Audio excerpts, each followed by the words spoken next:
Medicine é um movimento internacional que está começando aqui no Brasil. Ela basicamente tem 4 pilares essenciais. Um dos pilares, efetivamente, é o tempo, a valorização do tempo na prática médica. Um segundo pilar é o relacionamento médico-paciente como o fulcro da prática médica. Eu poderia ampliar um pouquinho, falar a respeito do relacionamento profissional de saúde com o paciente. Compartilhamento de decisões como uma outra questão essencial para uma boa prática. E o uso cuidadoso, ponderado, cauteloso da tecnologia na prática médica. Tanto a tecnologia diagnóstica quanto os procedimentos terapêuticos. A Slow Medicine, ou a gente convencionou chamar de medicina sem pressa, ela é um resgate de uma prática médica mais tradicional. É um resgate daquilo que a gente aprendeu nos bancos da faculdade. Uma consulta médica, e a prática médica vai muito além da consulta, mas uma consulta médica ela tem questões que deveriam ser rigorosamente observadas, que é a conversa com o paciente, onde você se inteira a respeito da história dele, da doença dele, o exame clínico, para que a partir daí você possa efetivamente ponderar uma hipótese diagnóstica e a partir da hipótese diagnóstica ver se existe necessidade de exames complementares ou não. Às vezes eles são necessários, outras vezes não. E a partir de um diagnóstico você vai determinar uma conduta clínica, que pode ser a prescrição de um medicamento, a orientação de uma solicitação de um exame, pode ser basicamente uma orientação no sentido de uma mudança de hábito de vida, ou uma coisa que é uma parte essencial da prática médica que está sendo um pouco esquecida, que é a observação clínica. Você vê o que vai acontecer com aquele paciente sem intervir. Ou seja, às vezes um paciente chega com você com um quadro respiratório, um quadro viral, e você não precisa tomar nenhuma atitude, pedir um raio-x, prescrever antibiótico.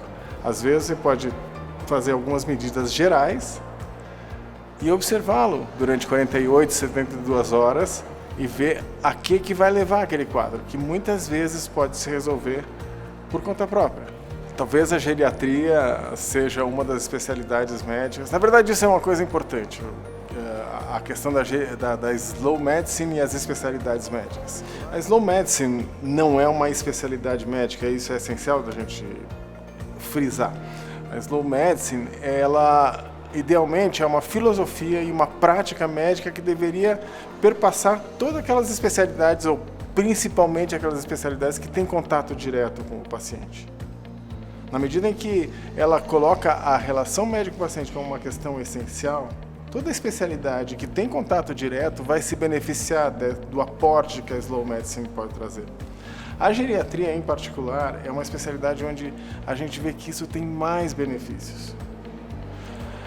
Por uma série de aspectos.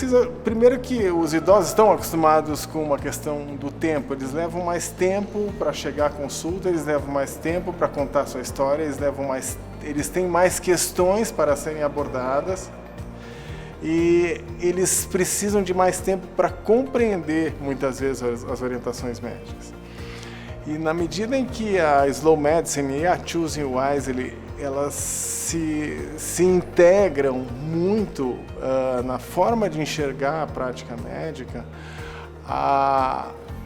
o cuidado na solicitação de exames, o cuidado na prescrição de medicamentos é uma questão essencial em geriatria. É uma questão que eu tenho me debatido em geriatria. A polifarmácia, que é o uso de medicamentos em excesso, é uma entidade clínica em geriatria. E às vezes necessária. Às vezes os idosos realmente eles têm muitas doenças no que a gente chama de quadros de polipatologia.